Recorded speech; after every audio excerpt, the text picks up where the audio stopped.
We're probably about, I would argue, 18 months behind Greece in terms of how the austerity is hitting.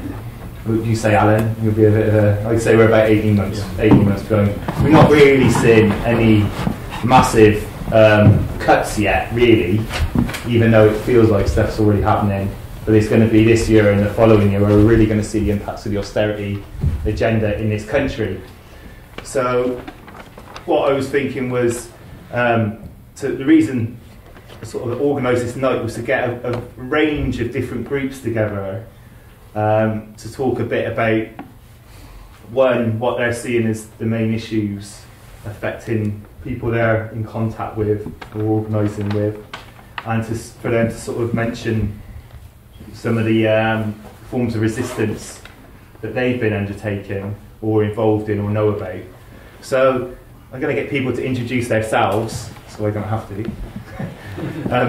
And everyone's going to give a bit of a brief overview, and then I'm going to just open it straight to the floor for people to ask questions based on that. So if people can keep it brief, that would be great. And if we start with Matt. So should I do my 5 minutes? Yeah. So if everyone just... Right, hello everyone, I'm Matthew Carey from the Bristol and District Anti-Cats Alliance. I'm actually the website and Facebook organiser for the Anti-Cats Alliance, so that's my role. But I just wanted to give a brief outline of what the Anti-Cats Alliance is and what we've been doing in the last couple of years since we were formed. Badaca was originally set up as an initiative of PCS and NUT, that's the civil service and one of the teaching unions. But we now have a wide range of union affiliations from branches in Bristol and the surrounding areas. And we have activists from the Socialist Party, the Socialist Workers' Party, the Green Party, some Labour Party members, as well as the IWW, various anarchist groups, and individual activists and campaigners. Our task has been to coordinate the anti-cuts work locally by organising demos and activities, producing and distributing leaflets and other materials to further the cause, and also working with unions locally on campaigns against local cuts. For example, last year when the council privatised the home care service, or this year where the council has at least initially made the decision to shut most of the public care homes in Bristol and the daycare centres for the disabled and vulnerable. We've also coordinated with the unions around activities related to the national industrial action that's happened, for example, on the 30th of June and the 30th of November last year, where coordinated industrial action happened on a national scale. And we've also organised and mobilised for the national TUC demos in London last year on the 26th of March and this year on the 20th of October, and for lobbies of the TUC for a national demo in 2010, for a public sector general strike in 2011, and then this year in Brighton for a public and private sector general strike against austerity. And this year at the TUC, a resolution was passed calling on the General Council to look into the practicalities of a general strike, which would be the first time we've had a general strike in this country since 1926.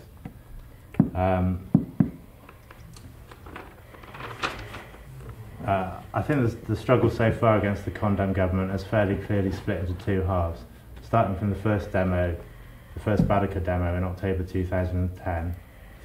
Things built through the student protests against the introduction of £9,000 per year tuition fees and the abolition of EMA, which saw 3 large Facebook organised student demos in Bristol in the space of 2 weeks. And then after the second Badaca demo in February 2010, we saw 4 public sector unions, PCS, NUT, ATL and UCU, call joint industrial action against the pensions cuts on the 30th of June. This strike was a great success with large demos in Bristol and many other towns and cities. This undoubtedly put pressure on the TUC General Council to call a public sector-wide general strike on the pension changes, which happened on the 30th of November last year. This was a truly historic day with 20,000 strikers and supporters marching in Bristol and up to 2 million workers on strike nationally, and possibly the largest industrial action since the 70s, if not the 20s. Unfortunately, though, many unions signed up to a heads-of-agreement deal within 2 weeks of the strike, which effectively committed their members to work longer, pay more and get less. So not really making any progress on the proposals that were on the table previously. Instead of pressing home our advantage by calling another strike in the new year, the government,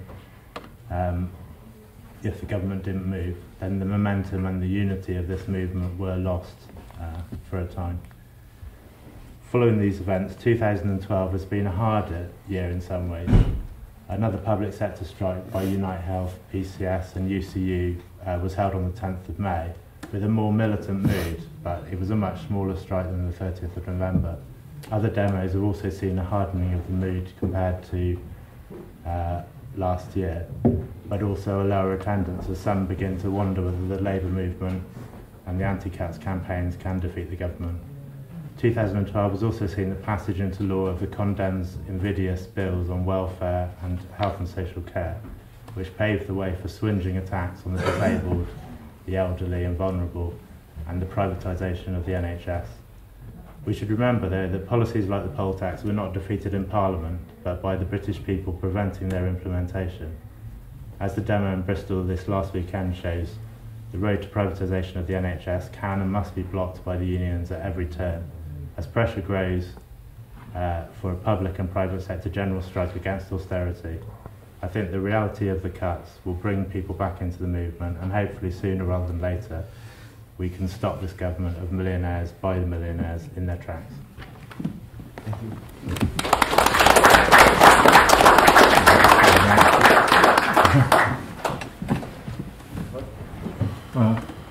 My name's Mike Luff. I'm from the Socialist Party, also involved with Badaca. But from a Socialist Party point of view, I just take a step back a bit and say, look at where we're at economically. I mean, it's interesting. Today we're faced in the Evening Post with massive cuts in the local government off Ferguson, our new mayor, and the campaign will have to build quite dramatically after, like Matt's saying, a quiet period.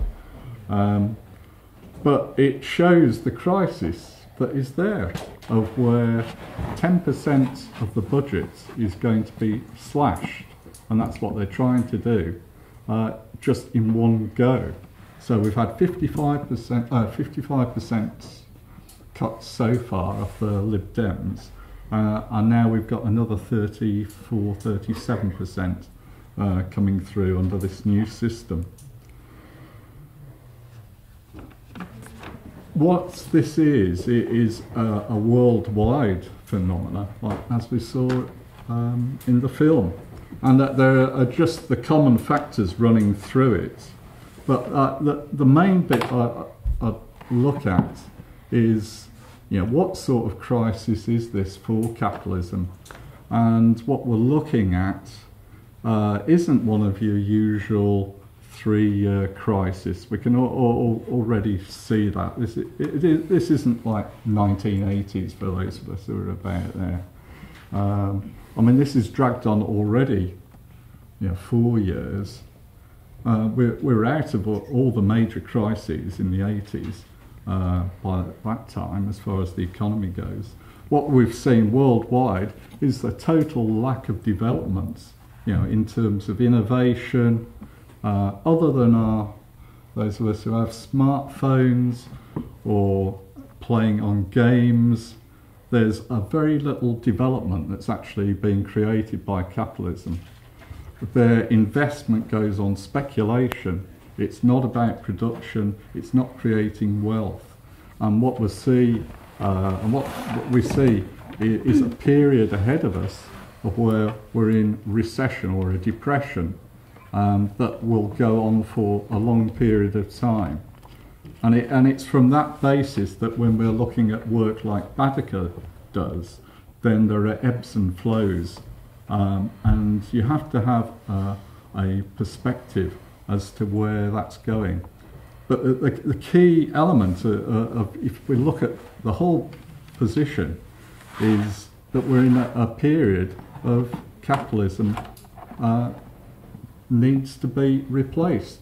And I mean, we'd argue it needs to be replaced by socialism, something that's planned, democratically controlled. And the question that we're faced with is how do we achieve that?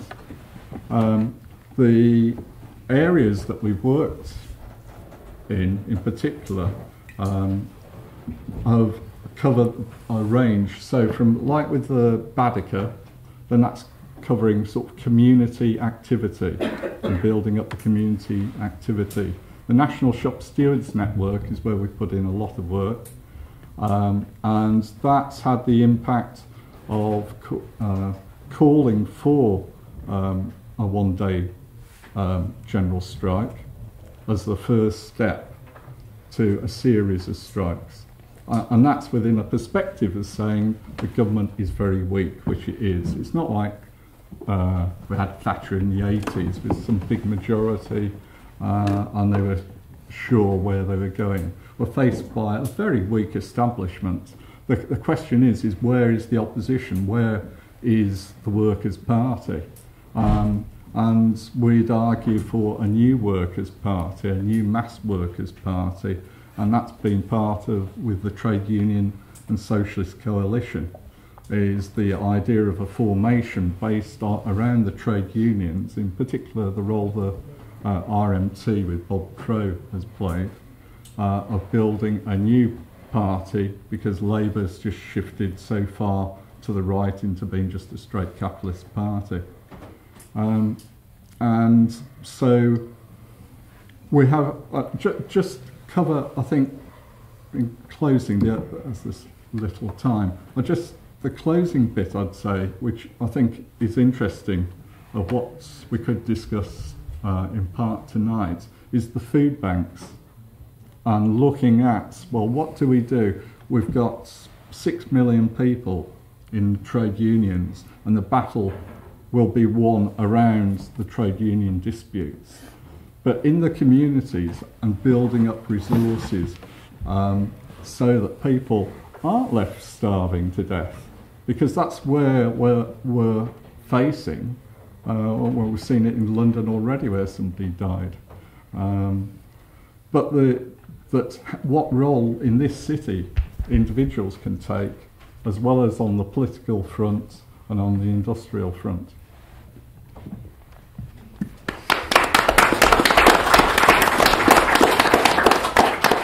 My name's Paul. I'm a member of Solfed and a rank and file member of the United Union. I don't really want to talk about politics now. I just want to talk about my own personal experiences of the recession and consequent austerity measures so far. I can remember it really well because I was a bus driver at the time, about 2007, 2008, and I remember that 1 year the bus was stuck in town for 2 or 3 hours. They just couldn't move around about sort of Christmas time.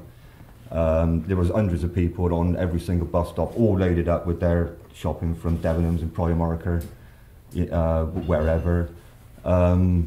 And then almost overnight, within about 2 weeks, I would say things started to just started to change. I mean, the sort of most noticeable thing was the amount of like financial sector workers that weren't getting on the bus. Like, you'd see hundreds of them every day, really smart suits, got their briefcase, got their Crombie, and within about 2 weeks they just weren't getting on the bus anymore. It was just sort of, people would go and work in hospitals and shops and sort of things like that. They just disappeared overnight. They were quite obnoxious, to be honest with you, so I was quite relieved in a way.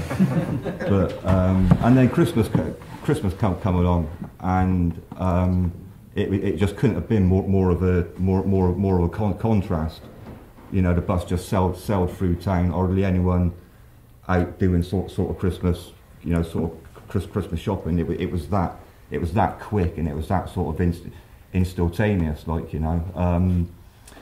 I mean, from a personal perspective, I had to stop driving a bus because I got diagnosed with type 1 diabetes, and you can't drive a bus if you inject insulin. So I couldn't have really become unemployed at a worse time, because, you know, it's been 3 years now and I've not managed to get a job, like, you know. But I mean, that, you know, that aside, as far as, you know, sort of, I've been in and out of BRI for about 2 years now.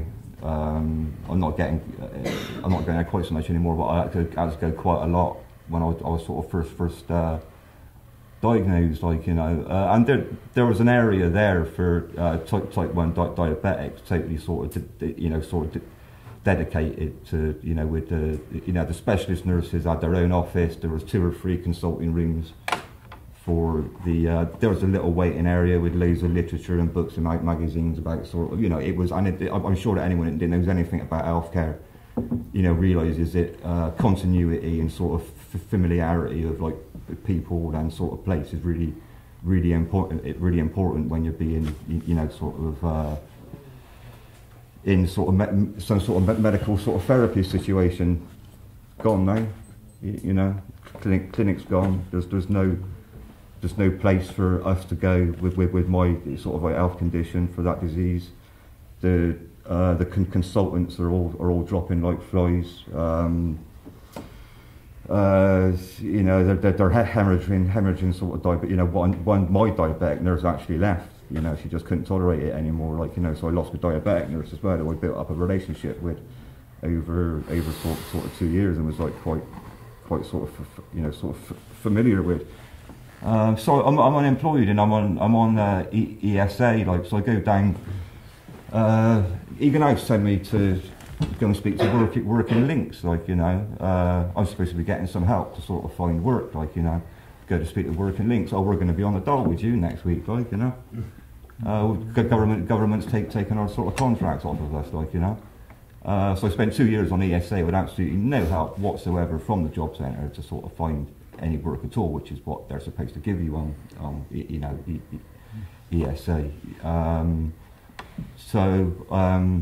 Consequently, I get, you know, I see ATOS. They throw me off of ESA onto job seekers allowance. It's okay. It's less money, but I want to go to work anyway. I thought I might get some help down the job centre, you know, to sort of you know, find some work. First thing I do when I walk in Kent Street Job Centre is just completely have my health condition trivialised. Like, you know, I've got a health condition where if it's not managed, I go blind. I have fingers, toes, legs amputated. I might have a stroke. I might have liver failure. I might have a heart attack. You know, and like the job centre are just sort of, oh, what's your problem? Do you know what I mean? Just completely, you know, PCS really need to get their house in order, like, you know, when it comes to sort of looking after people with, you know, medical conditions that under the 2010 Equality Act is classed as a disability, like, you know.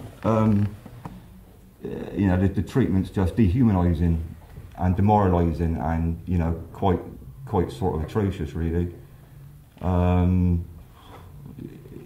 You know, it's just one thing after another, like, you know. I was chatting to me, a friend, I still stay in touch with bus drivers, like, you know, they're using European Union legislation to make them work longer hours to sort of recuperate profits for the company, like, you know. So you've got to work a longer basic hour before you even get paid overtime, like, you know. What else has happened, like, you know. It was interesting to watching a film to see the attitude of the police. You know, how all the police sort of like vote for the sort of Golden Dawn, like, you know. We'd done a picket a couple of weeks ago at sort of Poundland, like, you know, and I was chatting to the security guard because I was registered with Remploy for a little bit, and this guy had got his job through Remploy, and I wanted to sort of, he knew a few people I knew, and I wanted to talk to him. You know, these two sort of spotty, obnoxious coppers come over, And you know, the first thing they say is that yeah, well, there are people that are on the door don't want to work, like you know, like you know what I mean? I'm like, what you know, so there's a huge argument with that, like you know, I'm going to get pay man offer me a job, I'd bite their hand off, like you know, paid job. I don't know. I mean, as far as sort of Solidarity Federation is concerned, apart from the stuff that we usually do in the workplace, I mean, we're sort of like mostly working around, sort of locally and nationally around pickets of workfare providers, like you know. I'm sure there's loads more I've got to say. I could probably talk for hours, like you know, but you know. Thanks for having us.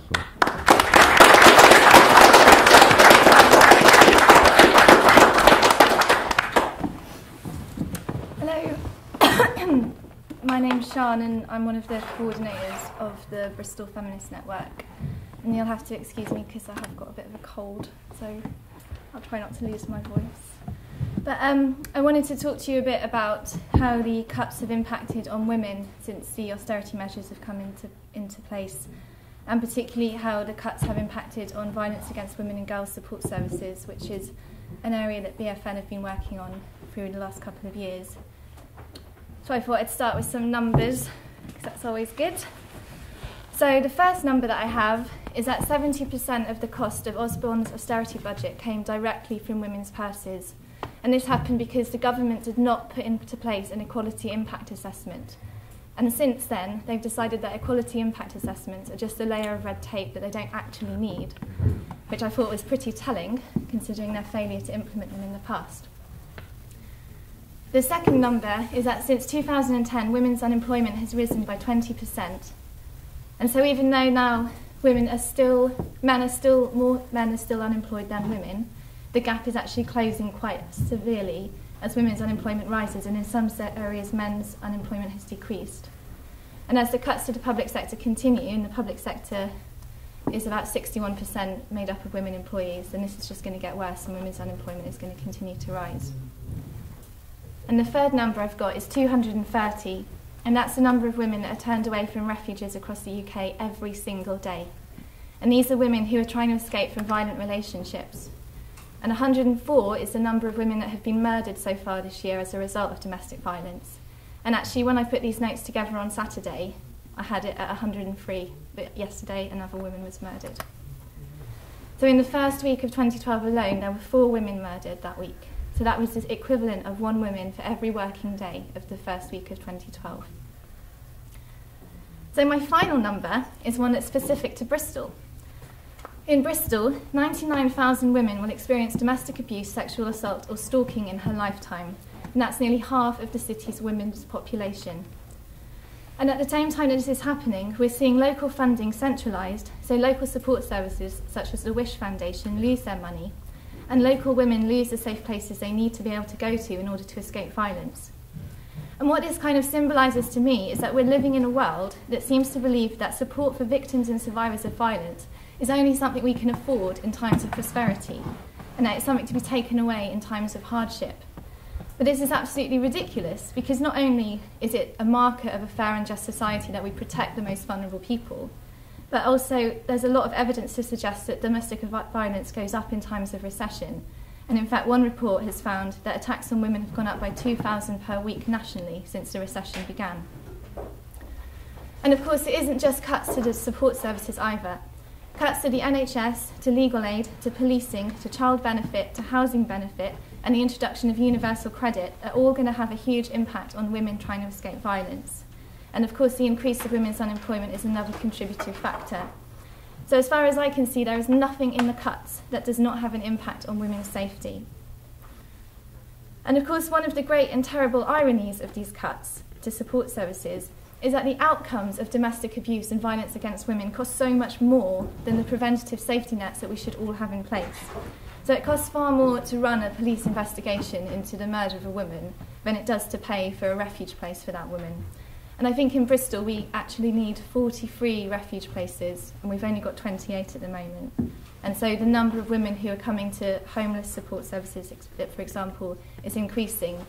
And I know that Women's Aid reported last year that women were going to refuges and they were being advised to go and sleep in occupy camps or in bus stations.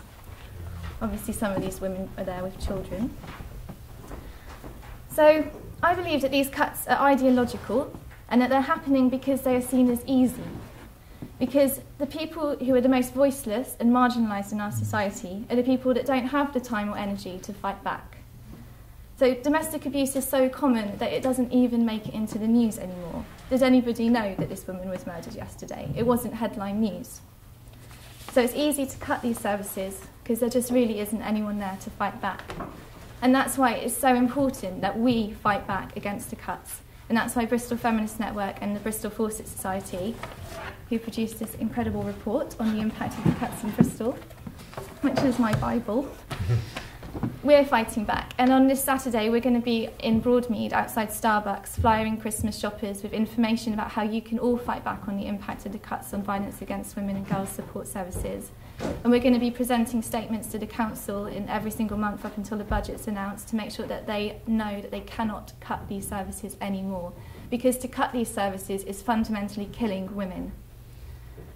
And I know that we'll be talking a little bit about resistance to the cuts during the Q&A, but I just wanted to say one little thing about that before we sort of start, is that any resistance to the cuts needs to include women. It needs to have women at its heart, because fundamentally these cuts are impacting on women more than anybody else.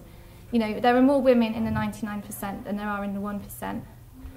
You know, you can't talk about children's poverty or the child that died in London without talking about women's poverty, because everything is connected, and unless women are part of the revolution, unless women are central to the revolution, then there's not going to be a revolution.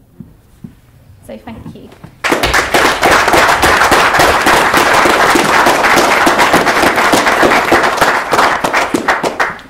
Greetings, comrades. I'm Millsy. I'm proudly representing Bristol IWW tonight. The IWW is an international union. We've got members in all the different continents, in the States, in Europe. We're building and growing. One of the main reasons we're growing is because we're an industrial union. We're not a trade union. We're completely different from a trade union, which sees the stupidity of different people in different workplaces and different unions not crossing picket lines when other people are out on strike. Basically, an injury to one is an injury to all. We represent people right across the board. We've got syndicalist roots. We believe in doing away with the wage labour scheme and also building from below and seizing control of our own workplaces. We're members, there's no paid officials, and we represent any worker across our class. Let's be fair, let's be very clear here. The reason why we're all here today is we're engaged in the class war. We did not start this class war, but we're going to have to bloody finish it. Trade unions at the time of austerity don't seem to be able to they're finding it difficult to actually defend, much less attack the bosses and the bankers in their attacks against us and our services. We're talking about some of the worst things we're seeing in austerity. I personally work in social care, one of my jobs, and with disabled people, and the break up the welfare state is stark. They're hiding behind choice. Basically what they do is they bring in a disabled person, a social worker, and meet them for half an hour and ascertain their needs. They will then get benefits according to what those ascertained needs they are perceived as. That disabled person then is supposed to go out into the market and employ people to support them in their day-to-day lives. What we're getting there is a break-up with disabled movement, but also something that's evidently open to abuse. But the other side of that coin as well, and it's largely women, as I'm sure Sean would point out, and not just unemployed, they're also underemployed. But it's largely women in these caring industries who are having their accrued employment rights undermined. As a unionist, I know that people are trying to get their maternity pay. Who's going to pay their maternity pay? How does a disabled person on basic mobility allowance, full employment insurance? Basically, what's happening is a break-up in front of our very faces of our accrued employment rights. The big industries have been broken up. We remember the big three, the mines, the docks and the transport.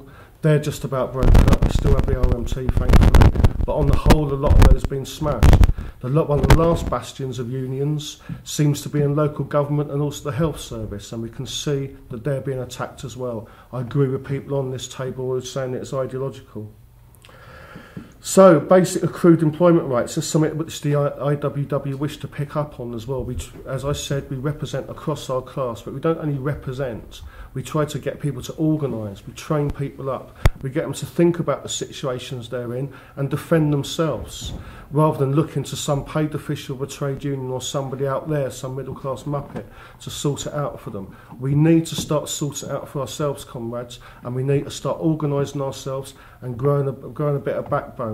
I know I'm talking to the converted here because a lot of you are here in the middle of winter but come to see us, but we need to get this story out there, in my opinion. As I said, the large industry has been broken up, but the IWW in London have also been supporting people that, workers in organising that normally get missed by the reformist trade unions. For example, cleaners. I don't know if you've seen about the victory we've had recently with John Lewis, where the cleaners were below the living wage. They struck and they've got a 9% pay increase. I mean, how many victories have we seen recently across our class? They're very few and far between. Out of that victory also has grown a strong IWW branch with committed class war activists who are out there supporting other cleaners and other industries. And now we've got a live dispute in the British Medical Association where cleaners, once again, some below the minimum wage.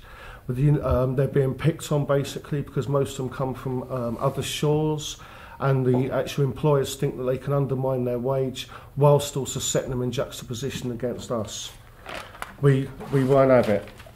In Bristol we're growing. We've got nearly 100 members, and we're growing well. I mean, one of the things we saw in the film earlier is about people actually organising their own food supplies. Personally, I think that's essential. You know, as we heard earlier, we could be about 18 months away from a similar situation as we're seeing in Greece. We're looking towards getting a recognition agreement in a local community centre with a big kitchen, and also working in towards food retail and distribution, you know. We need to help organise workers and take control of the production and the services they provide. We make all the wealth and we need to take control. But also there's something else that I really want to address today, and it's really good to have such a broad church across there. Church, probably the wrong word actually. But you know what I mean. You know, we've got to stop pissing about the sectarianism as well, you know, the SWP, Socialist Party, Solfed, all that business. We've got to start working together, comrades. We've got to work out all our differences later, perhaps, you know. Thank you. And at the moment, they're just taking the piss out of us because we're just scrabbling about in the back streets. You know, we need to work together, and I enjoy working in Badaca with my comrades across the board, and also UK Uncut, Solfed and the Work Fair, and I certainly will be outside Starbucks on Saturday morning with Sian and her comrades, and I strongly hope you're there as well. Thank you for listening to me.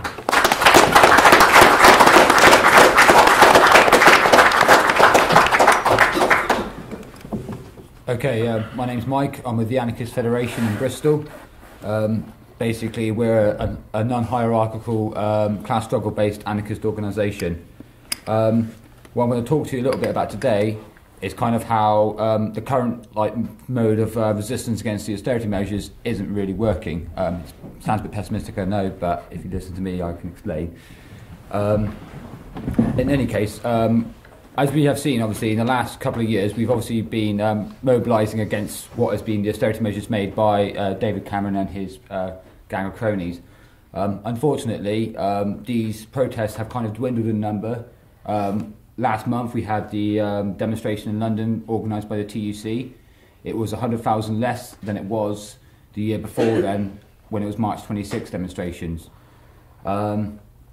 Well, I think obviously the initial protests that happened against the austerity measures was a really good way to kind of get people together and to organise and obviously, you know, start a movement going. I feel now that we're kind of in a stagnant situation where we're not really taking it to the next stage. I've got to be honest with you, I don't think we can pressure the government to kind of change its mind on the austerity measures. I really think they're going to bring it in, and they're going to have these austerity measures put forward whether we like it or not. So I think the next stage of our strategy is how we can survive during this. Because the fact is that they are going to bring these austerity measures in, and we're going to feel the brunt of it. And as Mike has already mentioned, we're only about 18 months behind Greece. It's going to get a lot worse. We've only seen a little bit of how bad these cuts are going to be. I think we need to enter like a new era of working class solidarity. We need to kind of get organised together through the anti-cut struggle groups that we've already got here. As Millsy said, we need to get, pass over all of that sectarianism rubbish. We need to work together to try and organise, just to fight against what's going to be happening next.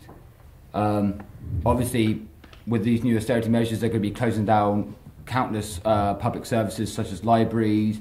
We're going to see privatisation of the NHS as such as well, probably. But it was going to basically happen. They're not saying it's privatisation, but that's what it really is. What we need to do is collectivise together and start taking back what they're trying to take away from us. I can show you some examples. I mean, have you seen in the video so far, because of the amount of poverty that a lot of Greeks are in at the moment, you have all these like independent groups, not government organisations, not capitalist organisations, just normal people like you and me getting together and helping everyone out.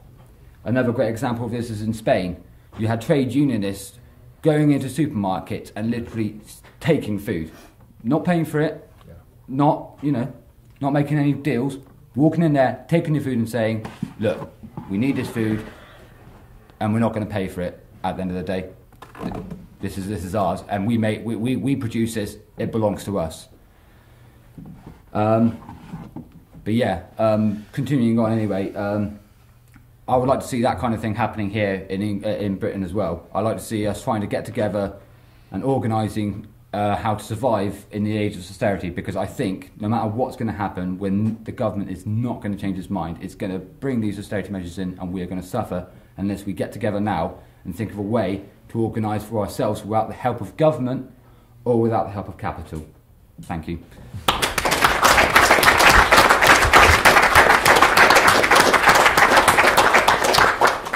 Right. Thanks, everyone.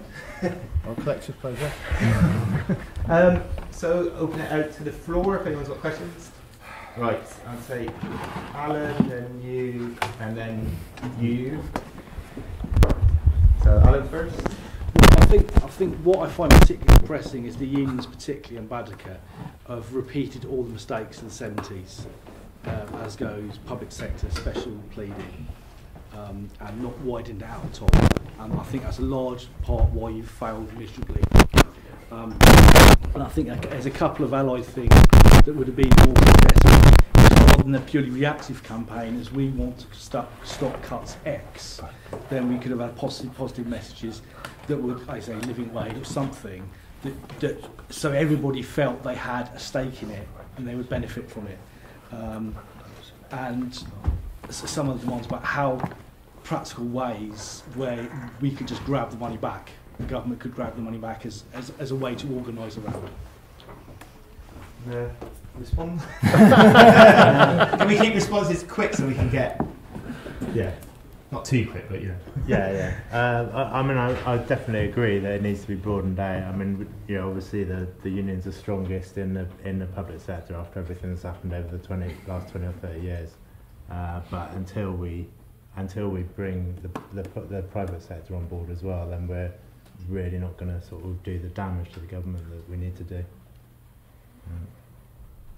Can I just say I thought Badaca had a good attempt as well in opening it out to the communities. I mean, there was a Totterdown spin-off, there was Easton as well, wasn't there? There was Noel, there was a couple of others, And once again, we're here tonight, aren't we? And we're nowhere near what Greece is experiencing at the moment. Maybe it's still early days, I don't know. I mean, these lessons to be learned. But, Badaca's certainly trying to get out in the community. It's not as if it's ignoring it, but I take your point. I think there's two elements that... one is the conditions and the cuts that are coming through. What's happening is it's taking a while for consciousness to follow with that. And that's part of the process that's... whereas you can see in other countries, I mean, Greece started off similarly, where there was very little action to start with as the cuts came in. But there is a tradition in this country, unfortunately, where the movement is quite slow. If you look over 100 years worth of the labour movement. But also the other bit is the obstruction that we've got with some of the trade union leaders.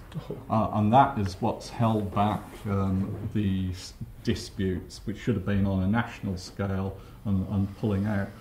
But I'd say, like on the TUC demo, though the last one, though it was smaller, I think it was more militant. And I also think the interesting bit with that was the speeches, and you had 3 general secretaries supporting a general strike, a 24-hour general strike. And certainly one of those, Unite, the largest union, Len McCluskey, wasn't expected to be saying anything about that. And it shows the pressure from the ground is affecting them. And even Prentice of Unison, he had to backtrack while he was on the stage because he was getting shouted at. So it's not that we've had the battle and lost. We're coming up to the next battle, which is bigger still, because the cuts are bigger still. We're only 10%, 20% of the way through the cuts at the moment. We're only at the start of this battle. I just want to make a quick response about the calls for general strike. While general strikes can be really effective, Greece has had 8 general strikes already, and all their general strikes have been based upon the idea of reversing the austerity measures implemented there. Yet they're still happening. Yes. Yeah. It is time to make a new alternative approach to how we can tackle this situation. We need to get together and organise how we're going to do that. But I don't think strike action itself, though it is effective, won't necessarily fix the problem overnight. Did you want to come back quick? Yeah, I mean, strike action, a general strike is the most effective and strongest form of direct action that there is. On that, I don't know. it will bring down a government. But what you're talking about is calling for a 24-hour general strike. 234 for the sorry. Well, when it comes to, if you're talking about revolution and you're talking about an all-out general strike, then we're into a different ball game. But we're not at that point at the moment. At the moment, the next step we're moving towards is a 24-hour general strike. And then from there, depending on what happens and how it develops, then we move further on.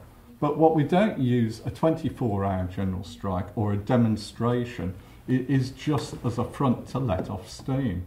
And that's where it comes back down to the political process of saying, what is the political party that's actually leading? How's it moving forward? And that's the question of the Mass Workers' Party. Did you want to respond to that, Phil? Because I've also got people here and now want to speak. Yeah, well, I wanted to say some stuff about general strike. Okay, if it's on topic, because there are other people who want to speak as well. So we can keep it brief. Yeah, sorry. I mean, it sounds really radical, but I think there's massive problems with it. If you look back at the 1926 general strike, when we actually tried it in this country, it went on for 9 days. Ended up the unions were so scared of there actually being a revolution that they gave up pretty much, and the government are never going to give in to it. What sort of government can just say, oh, you've all gone on strikes, we're going to do what you say? They're never going to give in. They'll just sit there and wait until the union movement dissolves, because half of them get bored, half of them don't really want it to happen. I just don't see it's ever going to strike, if it's ever going to work.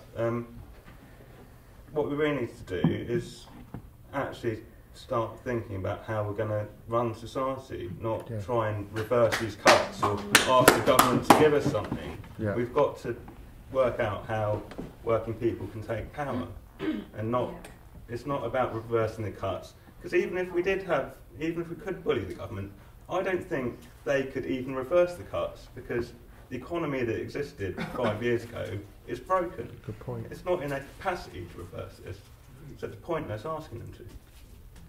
Quick, Andy? Yeah, first of all, I'd defend the principle of the general strike. It's united working people, when they fold their arms and withdraw their labour, that actually poses that, you know, who holds the power in society.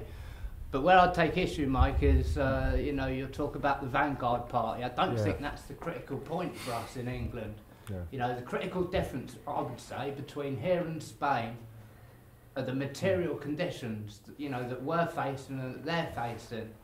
In Spain, for example, you know, back even as far as 2010, public sector workers had 5% of their wages locked off. Another 5% probably sort of locked off due to inflation. The point is, in Spain already, and you know, quite clearly in Greece as well, people are actually suffering, you know, the effects of austerity. I don't know about the 18 months. I don't know about the 18 months behind Greece statistic, but a statistic that I would say was more important that I heard the other day was that only 11% of austerity has been introduced in this country so far. And what we're seeing is that each demonstration is progressively getting smaller. Contrary to that, in Spain, for example, on last Saturday, tens of thousands of disabled people marched through or rolled through Madrid because they were disabled, they've been being pushed. And the second general strike in Spain, you know, was considerably bigger than the first one. My point is that the trend in Spain is that each protest, each manifestation of people, each strike is getting bigger, whereas in this country it's getting smaller. And I would argue that the reason for that is because here 11% of austerity has been fell. Implemented. So we're going to have to wait. I think we're all correct, you know, whatever party, whatever trade union, whatever Marxist or anarchist grouping we're with, you know, we're doing right, you know, we're sort of there, but we're not going to win over the swathes and masses of people until they start feeling it in their pocket. I'll take touch and then a response, and then I'm going to move to the next question. So we've covered quite a few bases here in terms of austerity, but I think why is austerity happening and why is capitalism crunching and falling and trying to take us with it? Well, we're looking at a massive ecological crisis as well. So every time capitalism is going, oh no, there's no oil, okay, let's kill loads of innocent people in Iraq to make a bit more money. Now they're going, okay, now let's start fracking and try and get gas out of the earth, and that might actually put gas into our taps and you can light it. That's how fucking desperate capital is at the moment. So it's about our land struggles as well. And I was wondering if anyone wanted to talk a bit about maybe going a bit more towards how are we going to survive a capitalist crisis which has caused all the seas basically caused climate change, which is going to create massive food shortages and already is in the global south. So we're all worrying here in the north about how much the cuts we're facing, but the south, they're already there. And so what are we going to do about our ecological crisis as well? What I might do is I might take the other two questions and then get the panel to respond to all three. Otherwise, so good. Okay, I was just going to ask the socialist gentleman question. You said that under a capitalist society there's been no real innovation. So I was just wondering what you thought of things like the Higgs boson, the Curiosity rover, the continued efforts to map the human genome, the internet. Are those not innovations? Can we just take the next question, guy up here? Yeah, I'll just respond quickly to that. They're very, very clever tricks, but they're not helping at all in the current crisis. The crisis... You don't think the internet is helping? Communication is very, very useful, yes, I agree. But it's the greatest... You talked about the Curiosity rover and the Higgs boson. They are very, very clever feats that we've achieved, but they're kind of irrelevant to the crisis of organisation that we're facing as a world now, I think. There's this really serious problem. I agree with our colleagues on the platform who said the pain is coming, and I don't think the state is going to listen at all to any conventional protest. We all remember what happened when the miners tried to protest. The state, the force of the state, the power of the state is unbelievably strong. They can do what the hell they like. You remember when the miners' struggle carried on for long enough, do you remember sequestration? They just took the miners' money away. Yes, confiscated absolutely. their bank accounts. They couldn't pay strike pay anymore. It's unbelievable the lengths they were willing to go to defeat a very powerful union. I think, unless we get 500,000 of us, not even with baseball bats descending on Parliament to lynch the politicians or the City of London to lynch them, I don't think we'd get through with 500,000 of us, not even if we had guns, because they've got more guns and they're bigger and better. I'll come back to the point made by somebody else in the audience just a few minutes ago. We need to actually think how we're going to organise things after we've changed things for the better. Because up to press, nobody's had an answer. For 40 years that I know of, since I was 20-something, there have been crises and protests, and nothing's changed, and it all carries it on as it always has been. And I have to say, I'm not sure I even want the workers in charge if they're all just going to be addicted to iPhones once a year and other such trinkets. We need a radically different way of running things. Absolutely. I'll shut up. So you want to respond? Maybe take Mike's first because it was a direct question, and then time for the other two. Which question? So one about innovation. Yeah, well, there's different periods where we saw innovation of let's say, electricity come in. Or if you look, like when my granddad was born, there was no gas. Everything was gas lighting, no electricity, no cars. There was all the development occurred during his life from like 1890 to the Second World War. And there was this, there were no planes. There was nothing. But there was a period of development with capitalism where very rapidly then new ideas, new innovations came up because they could make money out of them. And that was the basis of it. Whereas the period we're in now, that just isn't happening. Sharon go because she hadn't spoke. And then Steve, and then Matt, and then Mike. I just sort of wanted to pick up on the ecological issue and the impact on the global south, and again how to me this is so much a women's issue, and how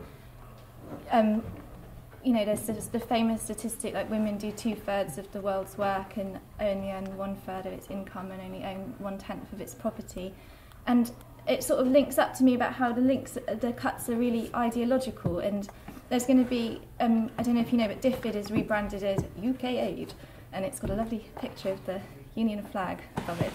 And it's all part of this idea that rather than, it's all sort of to do with the big society and using charity and relying more and more on charity to sort of look at poverty and to look at starvation and to look at all these huge issues, rather than actually having plans and government-led initiatives. And I think it's going to, I don't really know a huge amount about the ecological situation, but I know that the more we see climate change impacting on poverty, the more it's going to be impacting on women. And unless we have women's rights at the centre of our agenda around lifting people out of poverty, then it's not really going to make any difference. Cheers, thank you. Two things. One about the capital and innovations. I'd just like to say it's invariably the likes of us who build these things or think about these things. Our intellectual property is part of our labour. It's called its needs, it's called its abilities, isn't it? Hands and brains. The ecological struggle, bang on now. I mean, this is part of the reason why the general strike isn't going to affect everything. We need to have a cross the board process or defence, if you like, but also attack. I mean, one of the things about the fracking, I mean, like, for example, example, if EDFs are openly fracking and they're selling their gas through fracking, then I suggest people stop buying EDF. I mean, that's something else we can do, is actually start to withdraw, be very clear about why we're withdrawing. But I expect most of you know about Abzir, isn't it? And 38 degrees, some of these, online petitions, which have been very, very successful. You can sit in your front room and have a good moan. You can also get out and disrupt EDF, if they did, do the fracking. But also, we need to start organising as well and thinking about providing for ourselves. This is the bottom line. We need to step out of capital, start building our own solar technology and our own wind farms. I'm not a primitivist. I'm not going to go and live on my allotment. That would just be daft. But especially the amount of stuff, especially the way I went this year. But we need to consider this, and we need to be starting thinking about being more productive for ourselves and for our own class, rather than flogging everything up the hill.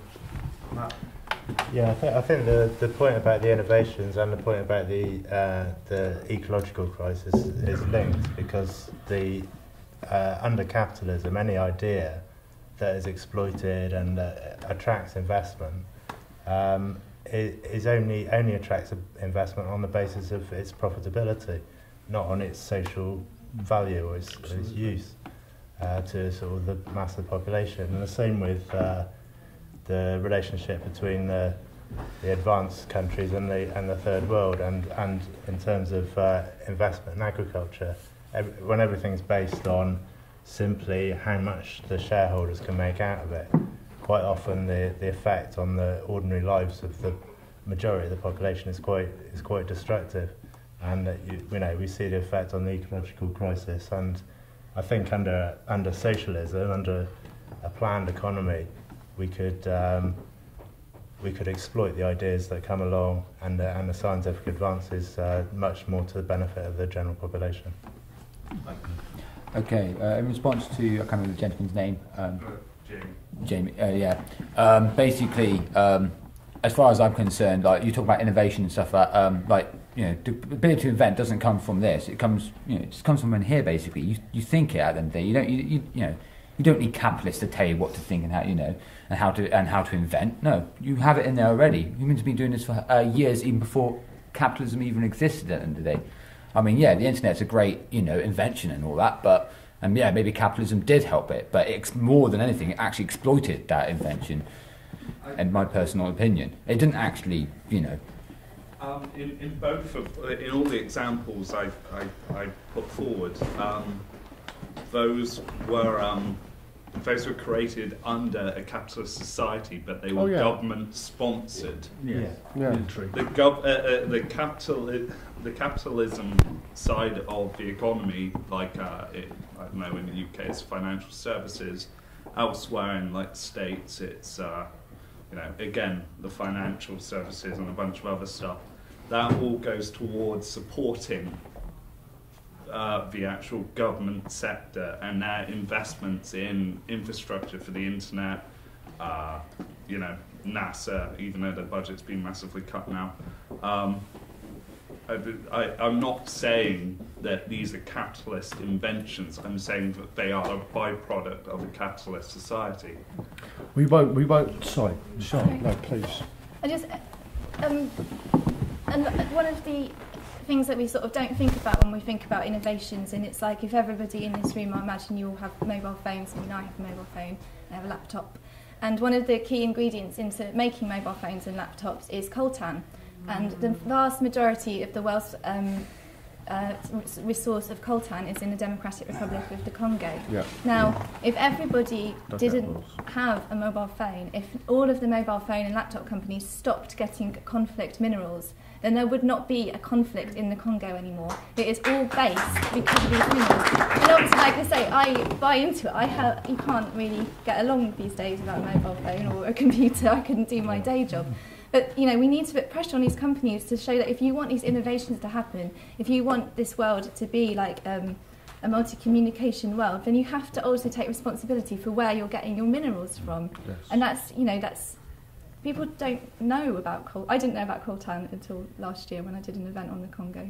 And so there are all these links between capitalism and innovation, and then also what's happening in the developing world and the global south. I'm just going to take some into the audience. So there's Alan. Profit, because the replace them are often more expensive. The other thing is that they've got a problem that they've got to a stage where they've increased capital so much amongst so few people they can't even afford to pay their middle classes. So they can't afford to pay their overseers. They've got a problem. They are particularly weak. And I would disagree that there isn't enough money because of the economic crisis. Because the only economic crisis is that they've stolen all the money. They can give it back. But they won't. Steve? Someone said this evening, but there's I think this guy who actually has just got me left. He didn't actually say himself, but he drew on a really good point. There's actually this intertwining of state and capital constantly, and they feed off each other. And but at the same time, they're both our oppressors and enemy. They just feed off us. I just, and eventually we'll have to get rid of both of them, really. The state and the capital need to go. Mike said that he didn't think the government were very strong. I can't fucking believe he said that, you just go out there and huff and puff and they'd fall over. They're there, almost invincible, in their juggernaut approach to pushing the cuts through, and behind them, as someone says, it's just the ruling class is just behind them anyway, and their army and their police force. So even if the government fell tomorrow, I don't think much would change. Nothing would change. Well, Thinking about characterising this crisis, I heard this interesting idea. I think it was on Max Kaiser's show on Russia Today. That like capitalism has been incredibly dynamic, but what's happening now is that there's sort of a class of international capitalists who aren't interested in building factories and producing stuff. They're like speculating, so they'll make money whatever happens because they've got so much wealth. They can speculate on buying and selling foods and making money. It doesn't matter to them if there's a recession. It doesn't really matter to them that much who's in government. And all they care about is that they can still use their wealth to make more wealth, which is based on all the printed money they've accumulated. So as long as that system goes on, it doesn't matter if we get out of the recession or not to them. And that's kind of a split in the capitalist class, because there are still some that are interested in trying to maintain some sort of functioning economy. Marianne? I was not as kind of intellectual, I suppose, but I think what's happening and what will increasingly happen is that people are getting picked off one by one by one. People are sitting in their homes alone, worrying about how the hell am I going to pay rent. And I think that it's really important that we start organising around that, so that people are not getting evicted. And to really challenge the local authority, because is the council going to start evicting people because their housing benefit is being reduced and it's not covering the full amount of the rent? So I think we really need to start organising around that, really, so that people are not on their own, and also that's on working together on that will also build our confidence as well and our strength. Absolutely, bang on. I just can't let one point go. If there were no mobile phones or there were no laptops, the problems in the Congo would not be solved. Sorry, I didn't mean it like that. Diamond mines and their minerals exploited. Under capitalism's the problem. The profit motive's the problem.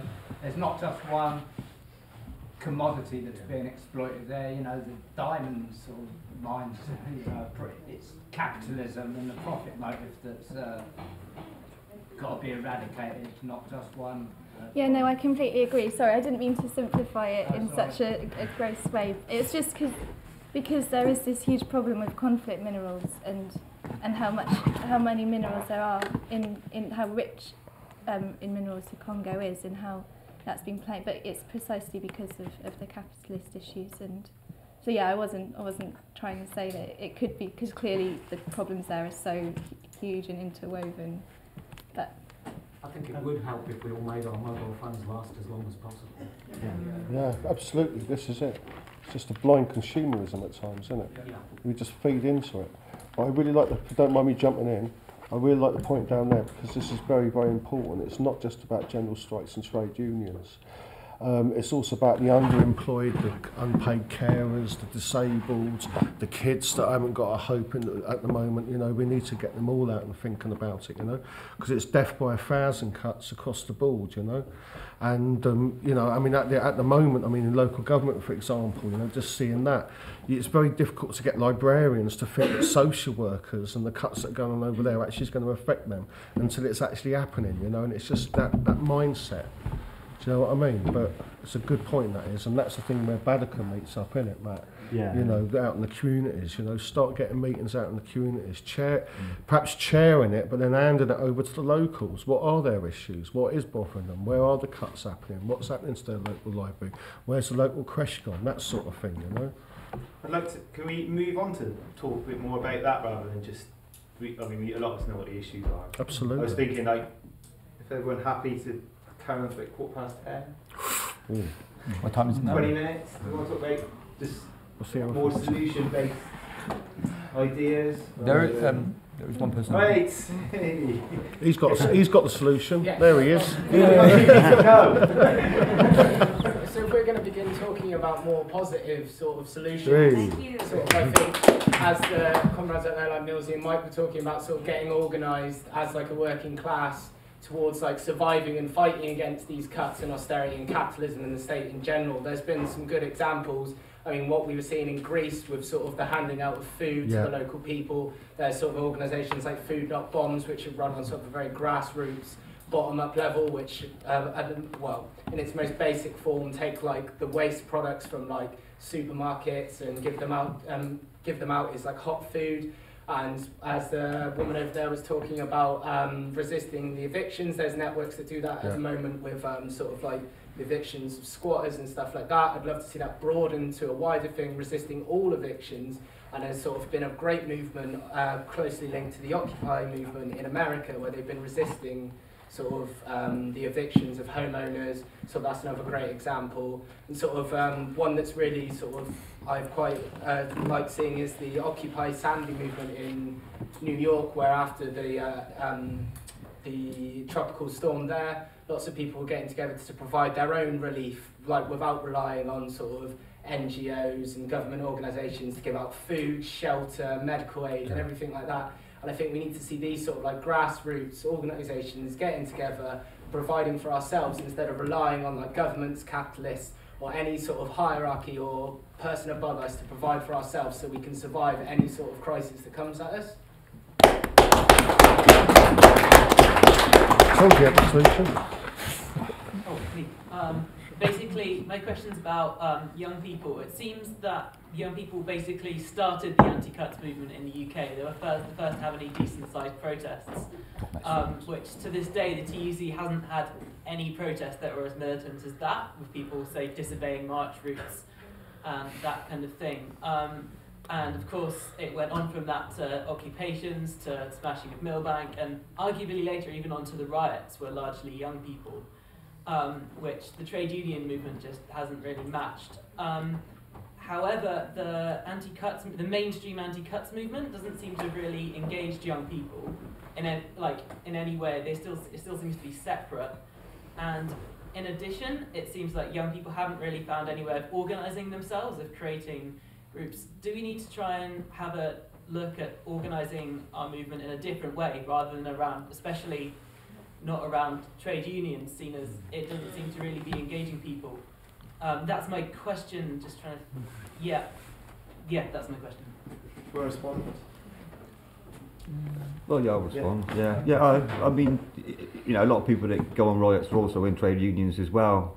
Like, you know, to me, there doesn't seem to be this group of, you know, you've got trade unionists over here and student rioters over here. There's a lot of crossover and, you know, sort of, you know, anyway. I mean, as far as, you know, organising, because I mean, I know that I can speak for the rest of my Solfed local that, you know, we're starting to question our involvement with the trade unions as well, because we've basically just found them obstructive, and it's like you're banging your head against a brick wall, and we're starting to, you know, think that our energies can be sort of, I think you'd agree with me, wouldn't you? Like, yeah,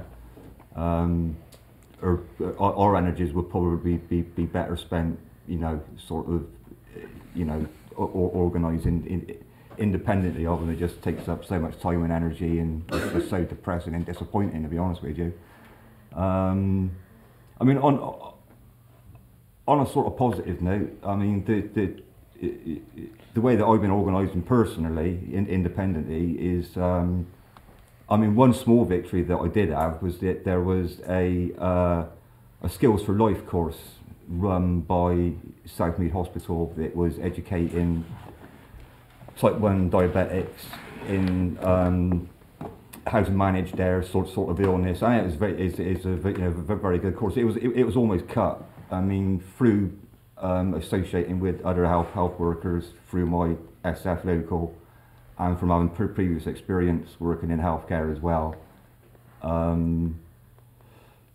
You know, I knew that this course was available, or should be made available to me as a newly diagnosed type 1. Like, you know, it wasn't offered to me. You know, so I pressured and lobbied my specialist nurse, who, you know, sent the message up the line, and they stopped the course from being cut. Like, you know, I mean, it's only a small, you know, it's only a small thing, but all of these little things add up to a big thing, and you know, they're all potentially life-saving. Like, you know, and through that, 8 or 9 other people benefited. Not only me personally, but 8 or 9 other people benefited from the course. You know, admittedly, it was cut from 8 weeks to 6 weeks, but at least it was there. You know, through you know, through the support of Solfed and through my own sort of experience. So to me, those everyday ways of organising are more important than the mass meetings and sort of demos. I mean, they've all got their place in that, like, you know. But if you don't come away from demos and mass meetings and do it in everyday life in your community, in, you know, in your healthcare, in your sort of workplaces, you might as well just forget it, like, you know. Mike, then Steve. Oh, Steve can go first. Okay. I was just going to say, in line with what you were saying, Comrade, fully and utterly agree with you. For anything we take from this tonight, I hope it's the thought that we might have to start organising ourselves and start looking after ourselves, as opposed to looking to government or something else out there to provide for us. Though perhaps those days are passing now. I mean, at the end of the day, with the democratic system as it is at the moment, you can't polish a turd. You know, there's going to be no leaders' party or anything like that is going to do anything for us. They just do the same as what they have done historically, which is sell us down the line. Also, getting back to the young uns, you know, I remember when Bristol University was occupied a couple of years ago. You know, the IWW were down there putting food through the windows, you know, so there is that. You know, we opened the windows first, but like, which was a novelty. But it's this sort of stuff, this cross, you know, working across boundaries, you know, making, I mean, we've gone about the internet earlier. I think the internet's a brilliant tool, you know, about just putting call-outs out there and all supporting each other and all looking at other ways of organising mass resistance to what actually is an attack on our class, on our people. You know, we need to wake up and smell the coffee, because that's what's going on. Mike, then Mike, I'm going to take a question from the guy there, and then okay. Oh, sorry, yeah. Again, like I said, in total agreement with what Caden just said, you know, we do need to start thinking about doing things for ourselves, as I said earlier on when I was making my talk. At the same time, in response to Tim's point about, like, young people, I think if we start promoting the idea of organising for ourselves, by having, taking back what we need. I also think that young people themselves will be very much doing this themselves anyway. And I think that in a way they've actually started doing that anyway. I've seen quite a lot of examples of this anyway, so I really don't think it's that much of an issue at the moment. I think young people, although they are alienated by their government at the moment, they will start taking matters into their own hands. Kick it off with right behind you. Exactly. Just around this issue about the state providing for us, well, the welfare state wasn't given to us, or the NHS wasn't given to us by the generous ruling class. It was fought for and won by the labour movement, and through the Second World War, the part of the reasons for why the war went on. Well, one of the things was the Beveridge report and coming through with the welfare state and with our National Health Service, and that we weren't going to return to the 30s. So it's, I think, important that we recognise that the power that's achieved in building of the welfare state, the National Health Service, came from us through struggle. And that is how we will reclaim and bring back the NHS out of privatisation, and it will be on the same with the austerity. It's the struggle that goes through, but the struggle isn't some sort of even sort of demonstrations getting larger and larger and larger. It doesn't work like that. Society doesn't develop on some smooth curve, some reformist curve of life in the future gets better. That's not how it works. You have periods where there are opportunities where you can make radical changes, revolutionary changes of moving society forward. And that's the period we're in. We're in a pre-revolutionary period. We've got a ruling class that is divided, it's weak, it doesn't know how to progress, it's short-sighted, the money goes into speculation, not into building wealth. The middle classes are under attack, they're falling back into being working class, they've lost 13% of their income.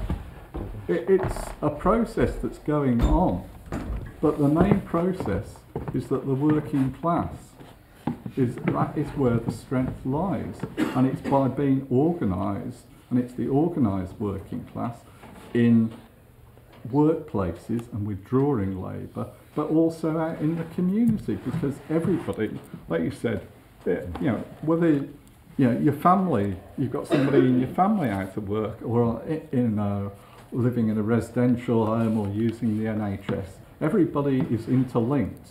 But the best organised area is in the trade unions, and there are the obstructions that we've got of the right-wing trade union leaders, and it can take a long time of patient work, and that's how the example of the PCS, the Civil Servants Union, was at one time a right-wing union, and for the last 10 years the left-wing have had it. And it's the same with all of that. It is a process of where you have to concentrate your limited energies into areas to develop and move the process forward as rapidly as possible. I think it's crucial to notice that you don't have to have just one form of attack. Yeah, absolutely. You can have several, and not maybe it's the combination of all of them, which is the issue. But let's take the road back and then K, and then C, and then you know what I mean.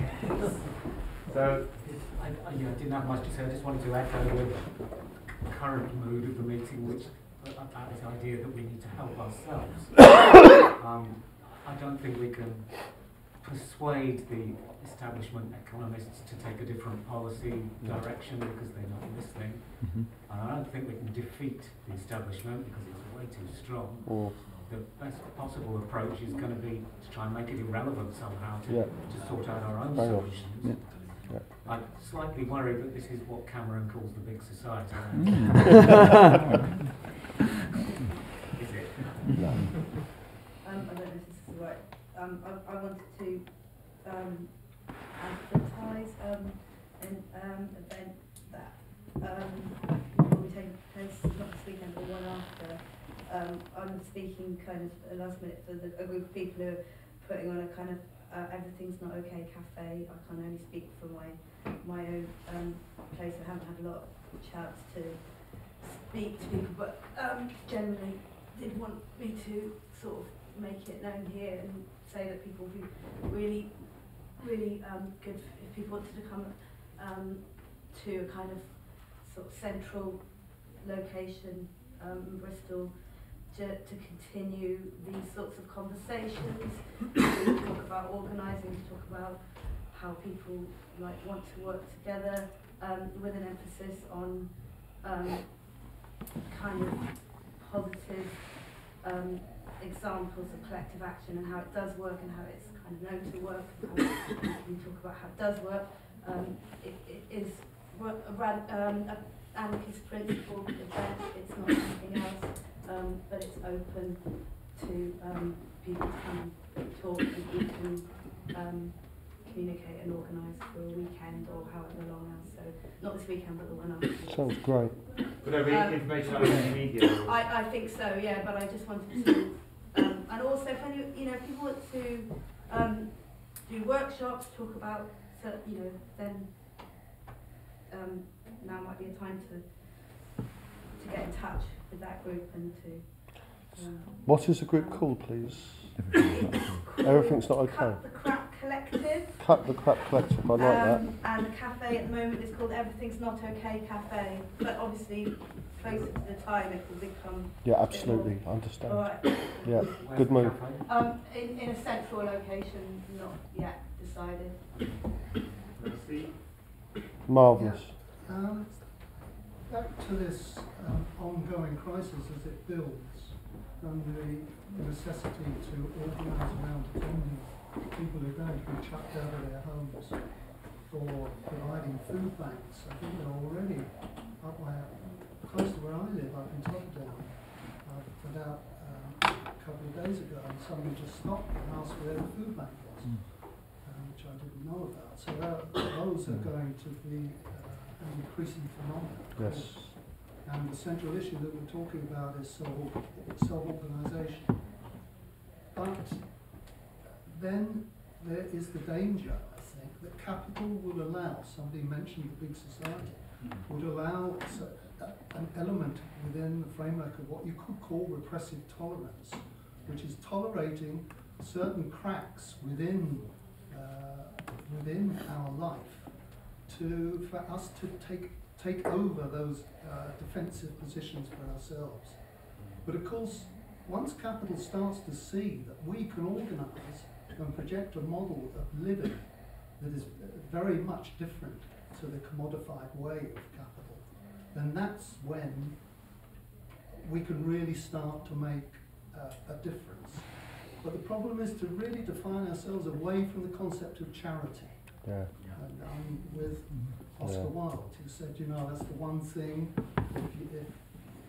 if you haven't got two legs to stand on, just get up on one and demand your right. Don't ask for charity. So it's a vital thing that these self-evaluations of what needs to be done is outside of bourgeois charity and moralism. Here it is, Steve. Yeah. My name's Colin. Just briefly on this point about the unions. I mean, the unions are important, but what I get from what I've heard tonight isn't so much about it. It seems to be more a dogma than anything else. A dogma that there's all these people in unions who are, according to the theory, they're all socialists, they want to have a revolution, and they're held back by some trade union leaders who are going to be changed. And in the next stage you have a national strike against this. And it just seems to me it's not so much that, I think there is a problem with unions. During the poll tax, where I remember in Scotland, I remember left-wing groups arguing that it was only people in unions that could do anything about the poll tax. Because the people living in the estates were all junkies and they weren't organised and they were all this sort of stuff. Whereas unions are organised and together and they're the people that are going to take us forward. And I think that's as wrong then as that as it is today. I think that it's not so much, I think, just the unions, it's the fact that it's the dogma. And it's not the unions, actually, it's the left-wing groups I see all the time. In my time involved in politics, you get these dogmatic views, like which makes Life of Brian like a documentary almost, about what's going on. And that actually kills things, spontaneous stuff. And it is noticeable that all the spontaneous stuff that has happened, like UK brilliant initiative, just a few guys in a pub. Lots of other things, like the Occupies thing that's happened all these things happen and are then commented on by left-wing groups. And what I'm thinking is that really that needs to be looked at, because the problem is the level of energy. You know what I mean? There's a level of energy where you see you have a meeting, and then you have a public meeting, and then you go to a demo, and then you have another meeting. It goes round the circle and gets really nowhere. And actually the situation now is too serious for that. Bang on. And it is about people, I think, and if young people are saying that, it's absolutely what's going to happen. It's just going to happen. And my worry is that it doesn't get stopped by people going, no, you have to come and join the committee instead. Just do it, I'd say. Yeah, bang on.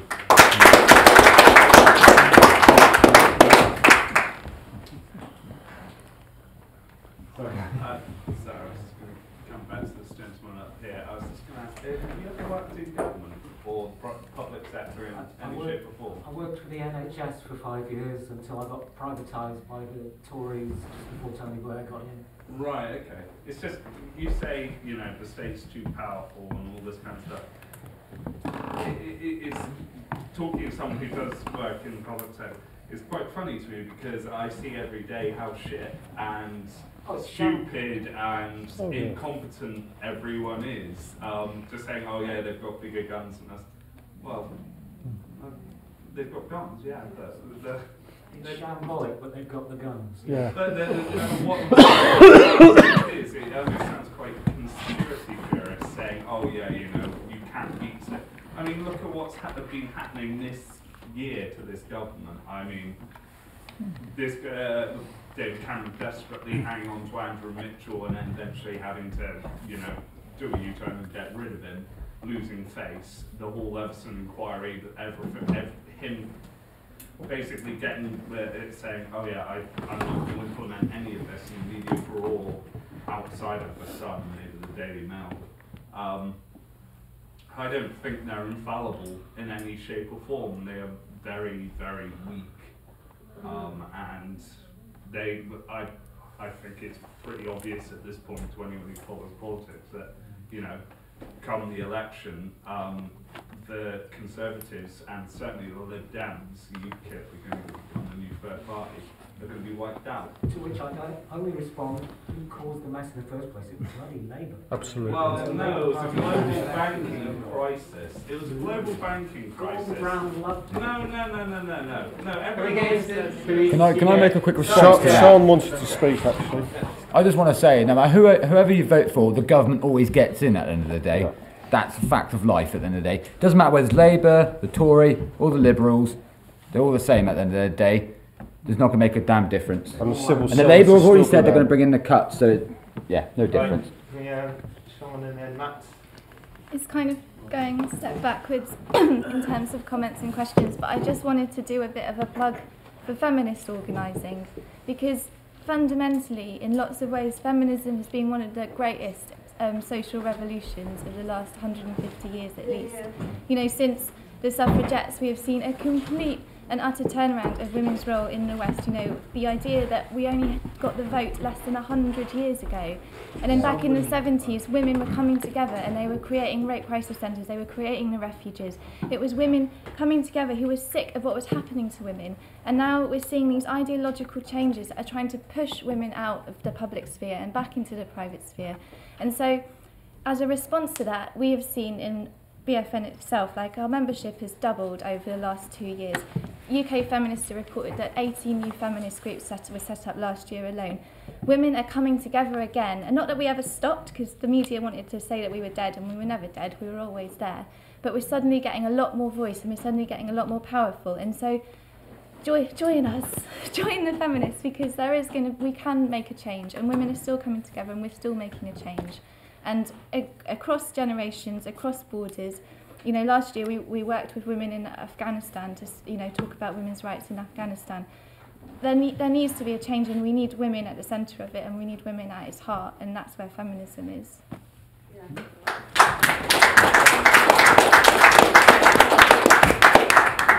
I take your point about the about being dogmatic about the unions and everything, and I totally agree that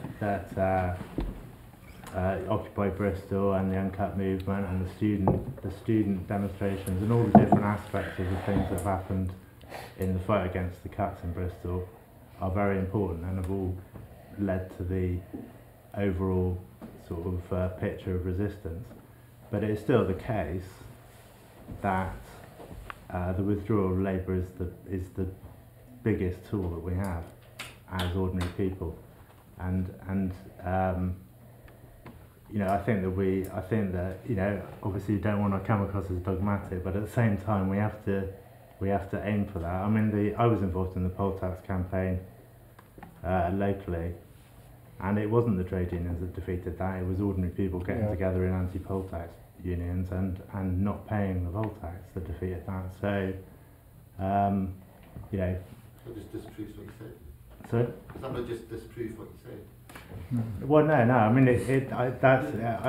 that's a good example of other sort of forms of struggle, and I'm saying that it's all important, but it still remains the case that like I say, that this is the most powerful tool that we got. I might wind it up unless people want to stay a bit longer. Go on.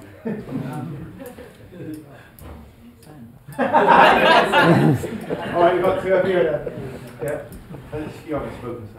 Thank you for everything that's been said. One positive thing, it's not in the news very much, what's happened in Iceland. I know there are a lot smaller countries with smaller populations and so on, but there's, it's worth looking at that because they've really managed to do something really fantastic, and of course it's not been advertised in this country. And we all know about permaculture movement there. But it does, I do see it as a struggle between old entrenched systems, mainly patriarchal, but not totally, but old, and against people who just have to live their lives and care about each other, and it seems to be between the non-caring and the caring. And somehow there's got to be a third way because we can't have this polarity. But the struggle between the polarity of the non-caring and caring doesn't get us anywhere. There has to be a third way, which I think is the self-organising and looking at positive role models in that way, like Iceland. But in my case, I've just taken a 30% cut in my benefits. I'm living on £2 a day for the next 2 weeks. And I might lose my house next year because I've got a small spare bedroom. And I have illnesses that don't show, and because I make the most of myself and don't moan, and people think there's nothing wrong, but I just let them, I get abuse from people, comments, because I might not be working full time. And I know disabled people, there's disabled hate crime, and it's happening in people about the caring and the non-caring. It's happening on personal micro levels.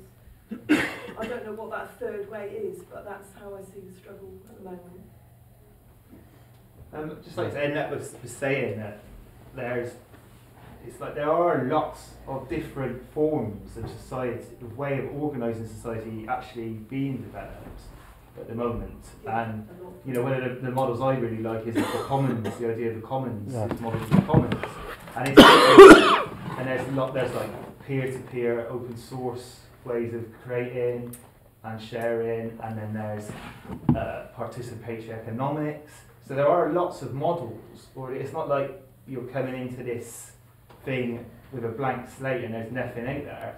And also, it's not like it's just us in Bristol who are looking at these things or thinking about these things. There's a really big sort of movement of people all over the world looking at different ways of doing things. I mean, for example, recently Bolivia just said Coca-Cola can get out of the country and have them in there anymore. There's there are lots of things going on at the moment.